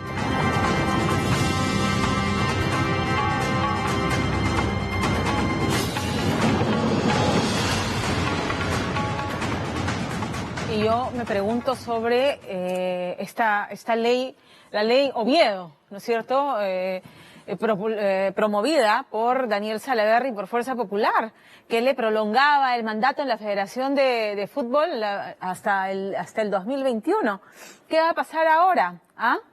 ¿Recae este mandato extendido por el Congreso de la República y no por una decisión de la Asamblea, ¿no es cierto?, de los clubes y de la Federación sobre el nuevo presidente? ¿Qué va a pasar? ¿O se va a convocar a nuevas elecciones el próximo año? ¿Qué va a pasar con la Federación? Eso es un tema sensible también. Vamos a cambiar de tema ahora. Y yo les había comentado antes de ir a la pausa que en el Perú el rostro de las víctimas de la violencia es principalmente un rostro de mujer. La tasa de feminicidios es espeluznante, ha aumentado en 26% a pesar de las campañas, a pesar de Ni Una Menos, a pesar de que cada vez son más las mujeres que deciden romper el silencio y denunciar, ha aumentado en 26% respecto al año pasado. Entonces, ¿cómo no vamos a aplaudir con entusiasmo cuando el feminicida, la justicia decide condenar a los feminicidas y mandarlos a la cárcel? Por supuesto que aplaudimos, ¿no es cierto? Como en el caso del suboficial Richard Vázquez, que ha sido condenado a 18 años de prisión por asesinar con su arma de reglamento a la madre de su hija, a Daniela Fernández. Pero ¿qué pasa si es que el denunciado se reclama inocente? ¿Qué pasa si es que reclama ser escuchado? Ese es el caso en el que nos encontramos esta noche. El suboficial Richard Vázquez, su caso ha sido tomado legalmente por la ONG Proyecto Inocente Perú, que luego de hacer un análisis de peritajes forenses, señalan haber encontrado vacíos y contradicciones. Y concluye esta ONG de abogados que más bien Daniela se habría suicidado. Desde prisión, está en el penal de Lurigancho, el suboficial Vázquez le ha enviado a Fernando Díaz una carta en la que explica sus argumentos de por qué se reclama inocente, pero detalla informes forenses que describen a Daniela como una persona que tendía a consumir alcohol en demasía y que esto la tornaba agresiva. Pero no solamente eso, sino informes en los que señala que había intentado en el pasado suicidarse. Además de pruebas de absorción atómica que dieron positivo para los dos. Pero fue el suboficial el que terminó sentenciado. Qué difícil, ¿verdad? Aquí hay una niña que ha quedado en la práctica huérfana. El papá en la cárcel, la mamá muerta. Fernando Díaz tiene el informe. Daniela Fernández, una guapa trujillana de 24 años, era la pareja del suboficial de la policía Richard Vázquez Guillén. Se habían conocido desde los 18 y se convirtieron en precoces padres de una pequeña que fue testigo de su inmaduro amor, pero también de las innumerables peleas, gritos e insultos que traspasaban las paredes de su habitación. Ambos discutían horrible, pero o sea, la que alzaba más la voz y por eso se escuchaba el departamento del costado era ella. O sea, yo no podría decir que el otro tal vez no, si la golpeaba o no, pero, o sea, al menos la voz de él no se escuchaba, ¿no? Como que más bien trataba de decirle, cállate, no van a escuchar, te van a escuchar, pero la chica gritaba y le reclamaba y en general eran reclamos de celo. En este cuarto alquilado, el tercer piso de la urbanización Condevilla en San Martín de Porres, Daniela y el suboficial Vázquez se dieron la última oportunidad para ser felices. Ella le decía que ella iba a cambiar, pero siempre volvía a lo mismo. ¿Qué es lo mismo? Posesiva, celosa, agresiva se ponía contra él. El policía le había enseñado a empuñar el arma, pero no imaginó que sería sentenciado a 18 años de prisión, acusado de matarla de un disparo realizado a 50 centímetros de distancia. La persona que ejecutó el disparo no tenía el arma en forma externa a su cara, sino dentro de la cavidad bucal. El 23 de octubre del 2016, hace 2 años, la noticia llevaba un titular manchado con sangre. Cada vez que tenía problemas, él lo amenazaba con el revólver. Él le ponía el revólver en la cabeza y lo amenazaba. Ella le contaba eso a sus amigas, pero a mí no me lo contaba. El joven policía Richard Vázquez Guillén se sumaba a la lista de feminicidas, mientras su pareja Daniela Fernández engrosaba las funestas cifras de la violencia contra la mujer. A veces uno piensa que por el hecho de que una es mujer, creo, necesariamente siempre va a ser la figura débil en una pelea, en un problema de pareja, ¿no? O sea, yo no digo que él sea inocente porque a mí no me consta nada, yo no estuve ahí, pero, o sea, lo que yo he escuchado, de lo que yo puedo hablar es de lo que pasaba antes. El suboficial Vázquez fue sentenciado y actualmente se encuentra recluido en el penal de Lurigancho. Sin embargo, en la investigación forense, hay, según los peritos, innumerables contradicciones y agujeros negros en los que la ONG Proyecto Inocente Perú ha escarbado esta semana y con la ayuda de la tecnología sustentan ahora otra hipótesis que podrían darle un giro a esta historia. El disparo ha sido de derecha a izquierda y de abajo hacia arriba. Él mide 1.80 centímetros, ella mide 1.67. Hay 13 centímetros de diferencia. Esta es la animación 3D realizada por los peritos privados que, basándose en toda la investigación policial y del Ministerio Público, han permitido volver a la escena del crimen y recrear el momento exacto del presunto feminicidio.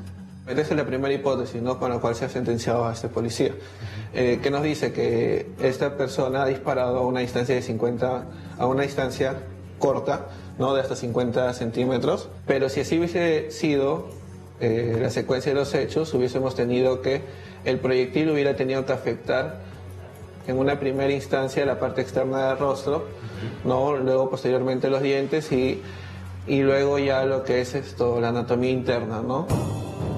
Según Proyecto Inocente Perú, habrían serias contradicciones en las pruebas de absorción atómica y balística que no coinciden con la necropsia, donde se asegura que el disparo se hizo a varios centímetros de distancia. Sin embargo, existe este informe que señala que la fallecida Daniela Fernández tenía el rostro y los dientes intactos.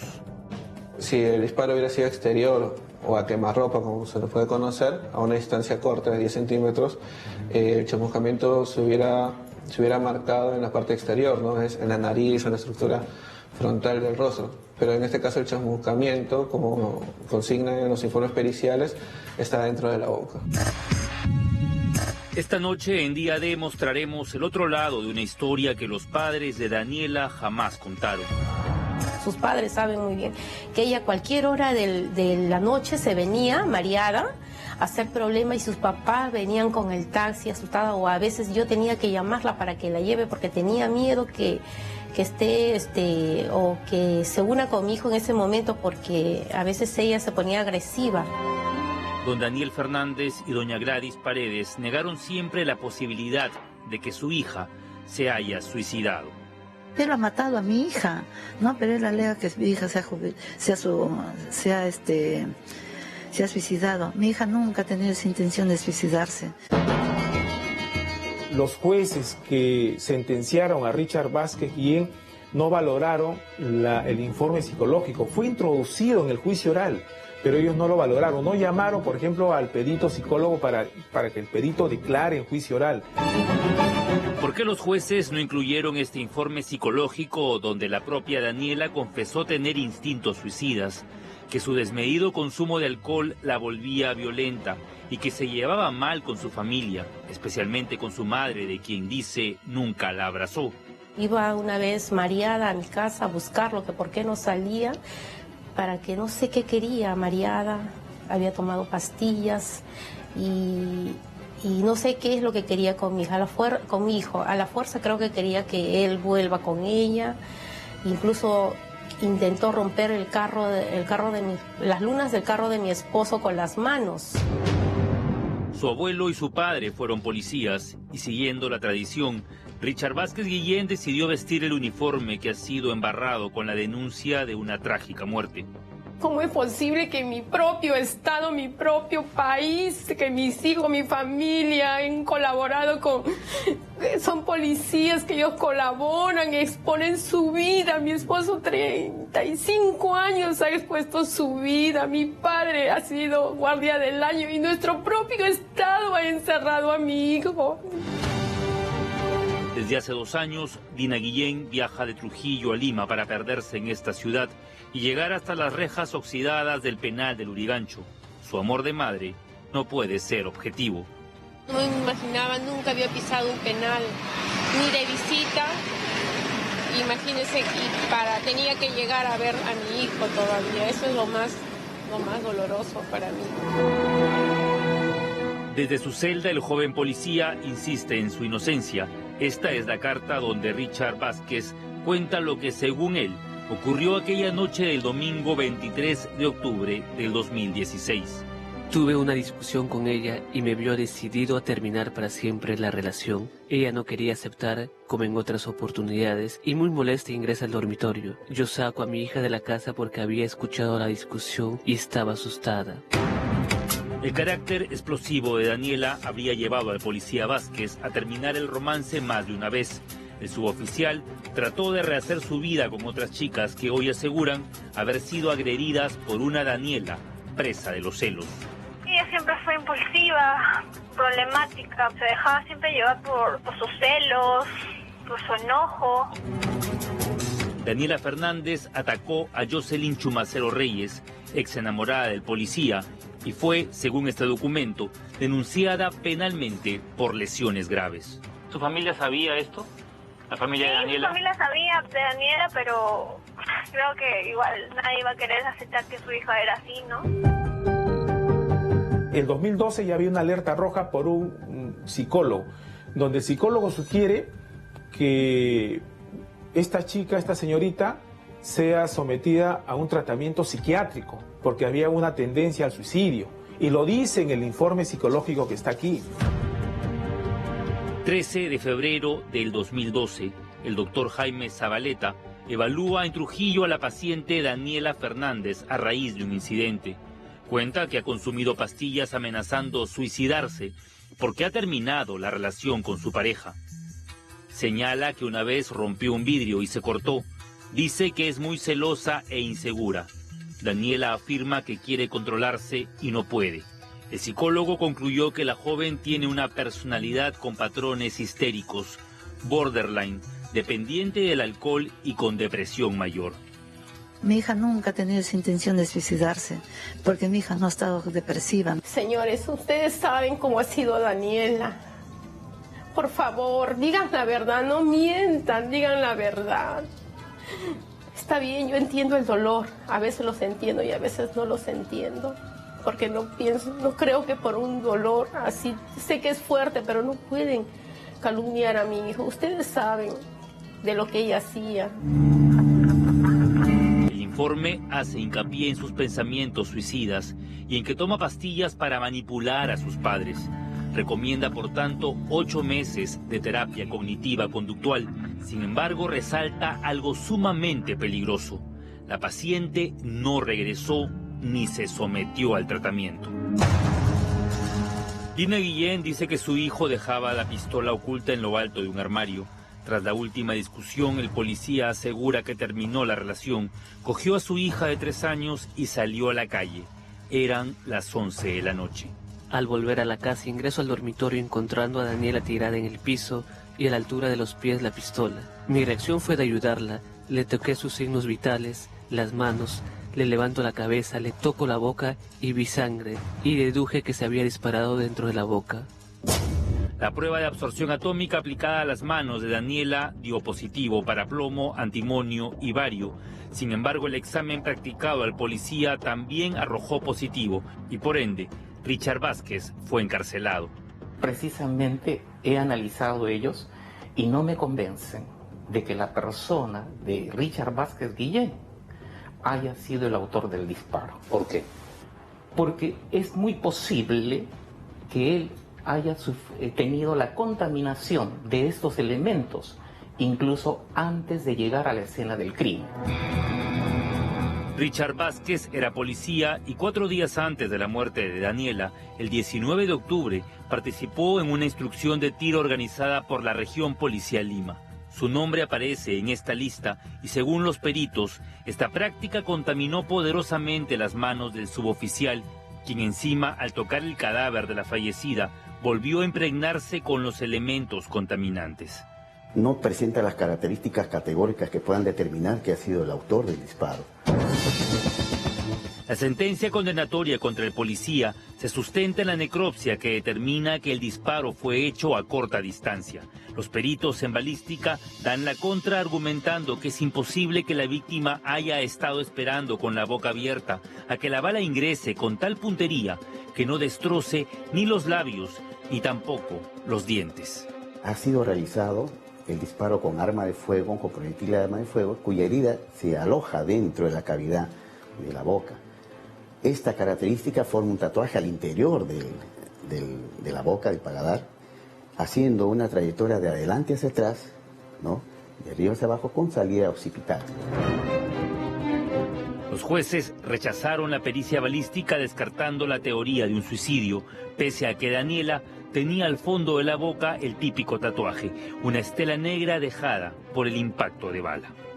En esta hipótesis, igual la trayectoria es de adelante hacia atrás, de derecha a izquierda, ¿no?, en el cual el orificio va a partir de la boca, en el interior de la boca, y sale por la parte exterior del cráneo. Estaba confiado que con las investigaciones todo se iba a aclarar. Pensé que era suficiente ser inocente y no fue así. El examen toxicológico arrojó además que Daniela estaba ebria el día de su muerte. Con todos estos peritajes y contradicciones, el caso se verá ahora en la Corte Suprema. ¿Cuál fue el error de su hijo? Haber vuelto con ella. O como él me dice, haberla dejado ese día, tal vez porque ella quería terminar, pero en ese momento, después de la discusión, haberla dejado sola, creo. Una mujer que tampoco supo aceptar un no como respuesta. No, eso. No sabía aceptar un no. Daniela Fernández había dado señales de alerta y no fue escuchada. Se llevó el secreto a la tumba dejando una niña sin padre y un policía preso que jura inocencia. La tecnología hoy podría contar la verdad, por dolorosa que sea.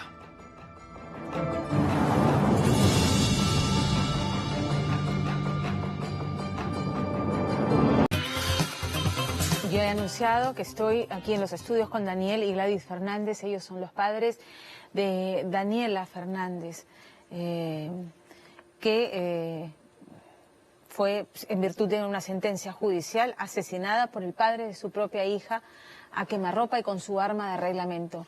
Richard Vázquez, que es suboficial de la policía, se reclama inocente y desde prisión ha presentado una serie de pruebas que apuntan a sustentar que Daniela en realidad se suicidó, que es una persona que consumía alcohol en exceso, lo que la tornaba agresiva, que por eso había terminado con ella, y que no solamente eso, sino que además tenía, digamos, instintos suicidas y que ya en el pasado había intentado suicidarse, y esto lo suscribe un médico que la habría atendido. Es muy complicado. Yo lamento mucho esta situación en la que los padres que todavía están viviendo un duelo porque esto está judicializado y hay la posibilidad de que anulen la sentencia, porque eso es lo que ha solicitado los abogados de Richard Vázquez, tengan que estar en televisión exponiendo el caso y exponiendo cosas que son muy íntimas y privadas. Yo lamento mucho la muerte de su hija, eso quiero empezar diciéndole, señores. Y quiero ser muy puntual, sin querer ser invasiva, pero describen a su hija, el señor Vázquez ha descrito a su hija como una persona que consumía alcohol en exceso y que eso la tornaba agresiva y que tenía carácter explosivo. Yo niego rotundamente eso porque mi hija no ha sido así. Al contrario de lo que la señora comenta, es la verdad. Esta señora... La señora Dina Guillén. Sí, esta señora, mi hija no ha tenido intenciones de venir acá a Lima a vivir con él. Esta señora, a raíz de que la niña cumplió 3 años, ella ha sido la que lo ha traído mi hija acá, diciéndole que va a formar un hogar bonito, porque ella ya sabía la clase de vida que llevaba su hijo, una vida corrupta. Porque un mes antes me llamó su papá de ella a decirme que yo venga acá a Lima y le alquile un cuarto a mi hija para que este sinvergüenza que se gastaba la plata en borracheras, en drogas, con mujeres que no tenía ni para comer un pan. ¿Y qué cosa quiere que haga mi hija? Le dije, que venga acá, porque ella es la esposa, para que tenga responsabilidad. ¿Sabe qué? Le dije, ya tiene una cama donde dormir. No, yo empecé en cartones, pues mi hija no, le dije, señor, porque mi hija tiene un hermoso dormitorio con una cama y un buen colchón, le dije, y yo no voy a permitir eso. Señor Daniel, ¿su hija y Richard Vázquez tenían una relación saludable? Siempre ha sido conflictiva, o sea, me enteré a través de mi hija, que siempre se comunicaba con ella, de que él la agredía, ¿no? Muy celoso. Él era muy celoso. Sí. ¿Y en algún momento Daniela denunció algún tipo de agresión? Nunca sentó ninguna denuncia. Mire, cuando ellos tienen una bebita, él estaba estudiando en Trujillo y se fue el ministro Urresti, que había ofrecido poner no sé cuántos policías, y trajo varios policías sin que hayan concluido sus estudios. Los trajo acá a Lima, y él, después de mucho tiempo, recién reconoció a la niña. No, que me puede, 3 años. Como en la policía les prohíben eso, no, que me puede afectar, y a exigencia de mi esposa lo reconoció a la niña para que pueda estudiar y todo. Ah, o sea, cuando nació su nieta, Richard Vázquez no quiso firmar a la niña, no lo quiso reconocer. O sea, es más, y no lo quiso firmar porque no aceptaba que fuera suya, o por un tema de beneficios, que por el tema de su carrera. Argumentando eso, pero no sé, una negligencia, diría yo, ¿no? Después no había ninguna... Ok, ahora, se menciona una pericia psiquiátrica llevada a cabo por el doctor Jaime Zabaleta, que describe a su hija como una muchacha con personalidad de patrones histéricos, borderline, que consume en exceso alcohol y que tiene antecedentes de tendencias suicidas. Mire, nosotros tuvimos una conversación con esta periodista, con el doctor. Lamentablemente que en ese momento, desde el principio se me logró el celular, al final logramos contactar al doctor. Esta parte donde... Eso fue el año pasado. Sí, donde cae el doctor. Mire, acá, mire, ¿qué fecha le hemos ido a averiguar eso, ve? Mire. ¿Pero qué les dijo el doctor? Porque no tengo tiempo de leer todo esto al aire. Sí, ¿ustedes se han comunicado con el doctor Zabaleta? Sí, él nos ha dicho, ayer mismo, él nos ha dicho de que en ningún momento a él le ha extendido un documento con todo lo que esta señora dice.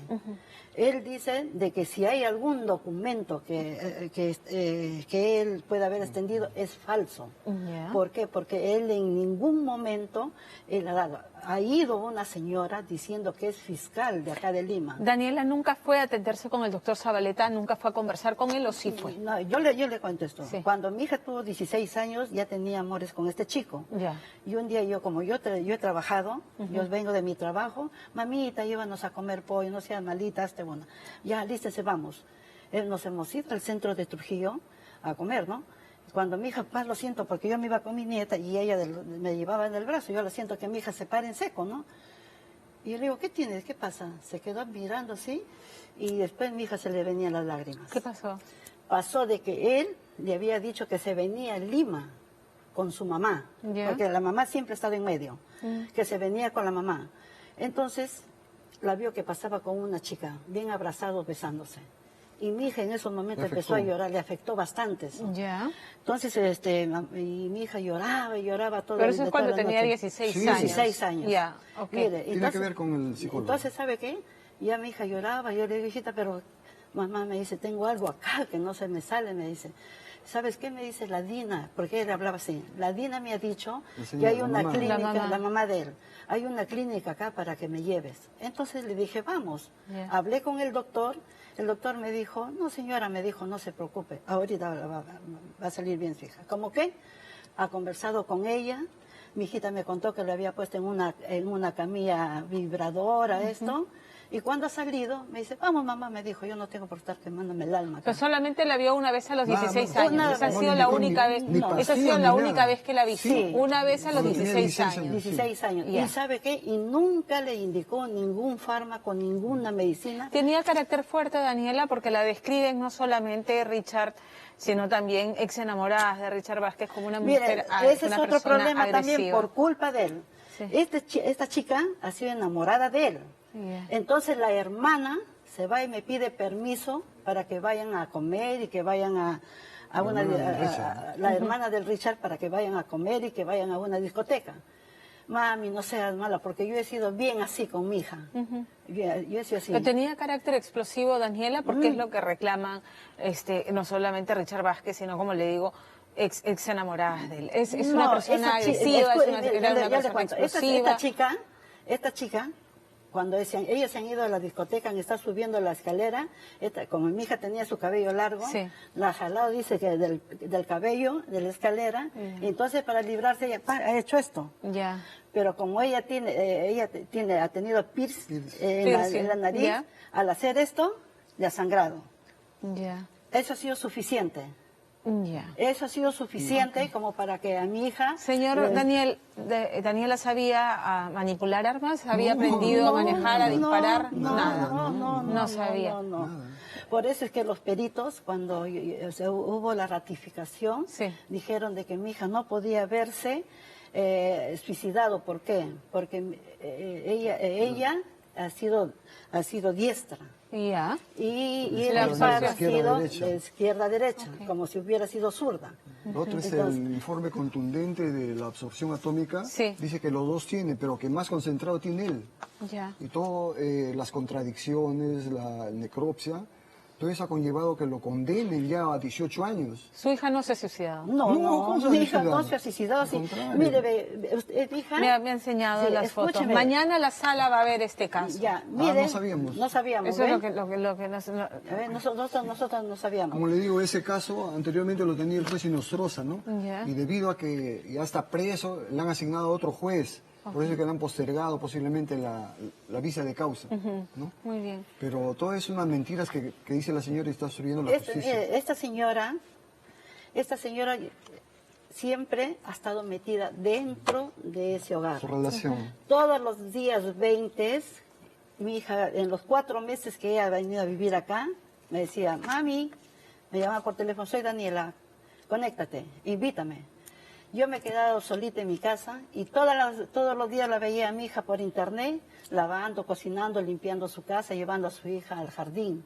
No le dejaba ni para comer. Y para que pueda comer ella y su hija tenía que ir a la casa de la amiga. No había ningún motivo para que ella intentara suicidarse. No ha tenido. Ninguno. Mire. Ella ha vivido desde que nació todo el tiempo hasta junio del 16, ha vivido con nosotros, la niña de 3 años. Ahí se ha ido y en octubre es que la mata, el 28 de octubre. Ha estado como 4 meses ahí en Lima. Porque la mamá lo lleva y dice, no, que se está perdiendo, vamos. Como ella no era una tonta, ¿no? Ella se imponía. Se imponía. Se daba a respetar. Por eso se daba a respetar. La llevaba allá y ese es el resultado. Y solamente para terminar y brevemente, porque el tiempo nos gana. ¿Qué habría motivado que esta discusión que termina con la muerte de su hija? Tendría celos por parte de él. Porque ella quería venir a Trujillo, quería salir de ese problema que tenía. Y retomar sus estudios. Pero no era que quisiera terminar con él, lo que él hubiera querido terminar con él. No. Ahora, ¿sabe Vamos a estar atentos. Lamentablemente el tiempo y eso para terminar, para que esta señora sepa de que todos los 20 en que mi hija ha vivido los 4 meses, ella estaba en medio para pedir la plata para la operación de la panza, de los ojos, de los braques para las muelas, le quitaba el pan de la boca a mi nieta. Ahora otra cosa. Tengo que terminar, señora, tengo que terminar, me ha quedado claro, ha sido bueno también conversar con ustedes y una vez más decirles que es triste tener que sentarse en un estudio de televisión a tener que ventilar estas cosas que son privadas. Sí, porque ella es una mentirosa, toda la vida le ha sacado la plata al hijo, imagínense. Me ha quedado claro, yo sé, entiendo su indignación, no crea que no. Es indignación, es dolor lo que yo siento. Porque esa niña se levanta todos los días en la mañana, peíname como mis trenzas me hacía mi Daniela. Hazme mis tallarines verdes como me hacía mi mamá. ¿Has soñado, mamá, igual que yo? ¿Qué has soñado, hijita? Yo ya más o menos lo escucho. Ya lo entiendo. Me dice, sí, le digo, hijita, yo he soñado. Claro, es una niña que se ha quedado huérfana. Yo he soñado con tu mamá, le digo. Ay, mira, yo también igualito. ¿Qué te ha dicho? Que te obedezca. Ah, ya ves, le digo, yo le he soñado que te he dicho que te cuide. La que tristeza, te dice, es lo que decía. Es la tristeza de una niña que se quedó huérfana, que no tiene mamá y que tiene un papá en la cárcel. Vamos a estar atentos a lo que decida la sala, no será la última vez que conversemos. Le pido por favor, porque todo lo que ha dicho esta señora que yo le he escuchado es una sarta de mentiras, todo es falsedad. Cuando yo llegué a Lima y cuando ya había matado a mi hija, me dice, su hija se ha suicidado. ¿Qué? ¿Pero por qué? Le digo, no, que un amante lo ha dejado, me dijo. Ella me dijo. ¿Loco usted, señora? Le digo.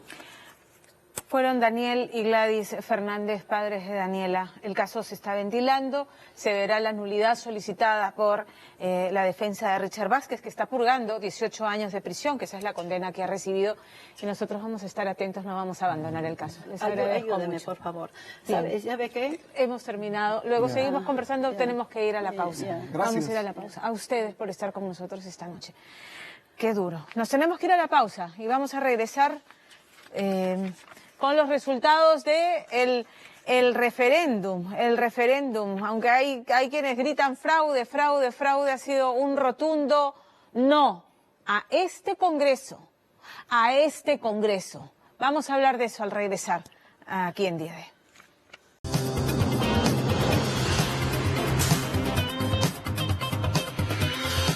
Tengo en mis manos una carta que ha llegado a nuestra producción de Monseñor José Antonio Eguren Anselmi, arzobispo de la ciudad de Piura, quien, a propósito de un reportaje difundido el domingo pasado sobre el sodalicio, desea indicar lo siguiente, que señala el arzobispo que el señor Salinas, que aparece en el reportaje, Pedro Salinas, el periodista, afirma que él habría conocido de los abusos sexuales cuando estos se cometieron, amparado en lo supuestamente dicho por una persona que no revelan su nombre y por los mensajes de otra persona que usa un seudónimo, restando credibilidad a la información proporcionada por personas no identificadas. Monseñor Eguren señala que nunca ha recibido imputaciones de ese tipo, al punto que en las dos investigaciones que se han instaurado al interior del sodalicio, ninguna persona lo ha responsabilizado por acción ni por omisión de alguna forma de abuso. Asimismo, indica que en el reportaje no se recoge la información documental en la que consta que el señor Samuel Alberca Reyes, quien afirma a Al Jazeera que se reunió con el monseñor en la capilla de la Iglesia del Santísimo Sacramento y que le ofreció $3 millones para invadir tierras en Piura, fue condenado por el delito de difamación agravada por haber declarado precisamente eso. En cuanto a la otra fuente del reportaje de Al Jazeera, esto es la señora Carmen Rosa Campodónico, cuya declaración se reproduce en el reportaje del domingo pasado, indica que se encuentra actualmente privada de su libertad por el delito de tráfico ilícito de drogas al pretender introducir drogas en el penal de Piura para un interno. Todo esto, señala Monseñor Eguren, debe ser tomado en cuenta para que el público pueda evaluar el nivel de credibilidad de las fuentes en las que se basan las denuncias de la señora Ugaz y del señor Salinas. Finalmente, Monseñor Eguren manifiesta que no tiene ni ha tenido ningún tipo de relación con las empresas inmobiliarias Miraflores Perú, Santa Regina o San José, que no conoce esas empresas ni las actividades que específicamente realizan, y que por ese motivo se encuentra al margen de cualquier denuncia que pudiese existir contra ellas. En aras de la objetividad, Día D, este programa cumple de esta manera con dar cuenta con la carta remitida por Monseñor Eguren. Y vamos con los resultados del referéndum, porque ya tenemos resultados al 41,14%, resultados oficiales de la OMPE, sí a la reforma constitucional sobre la conformación y funciones de la Junta Nacional de Justicia, o sea, antes del Consejo Nacional de Magistratura, sí, 6.022.992 votos, no, 965.766.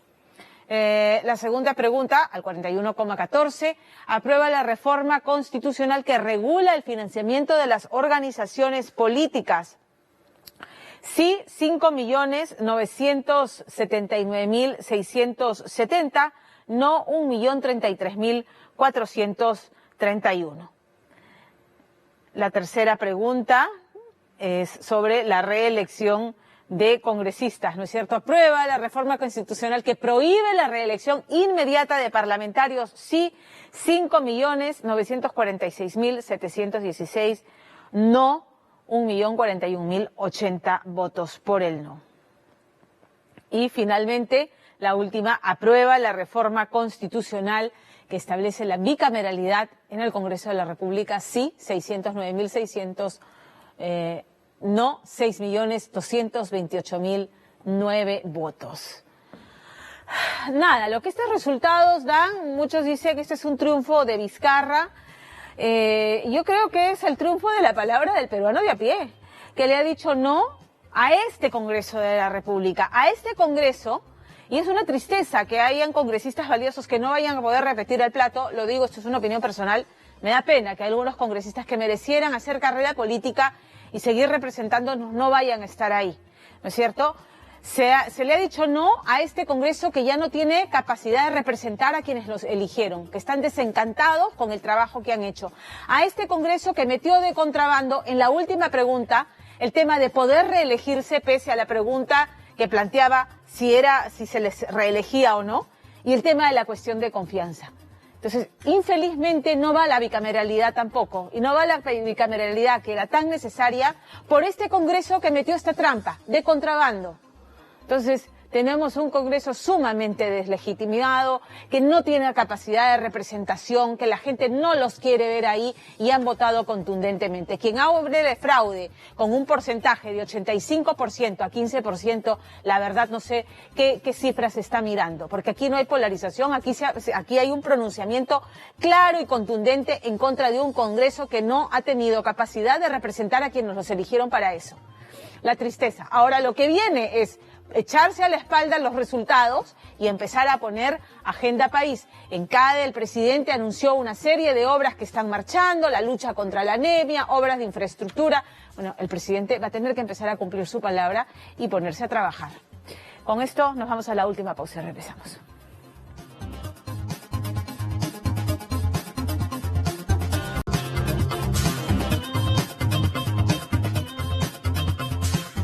Gracias por sintonizarnos esta noche. Los dejo con Paco Bazán y El Deportivo. Este próximo domingo. Chao, buenas noches.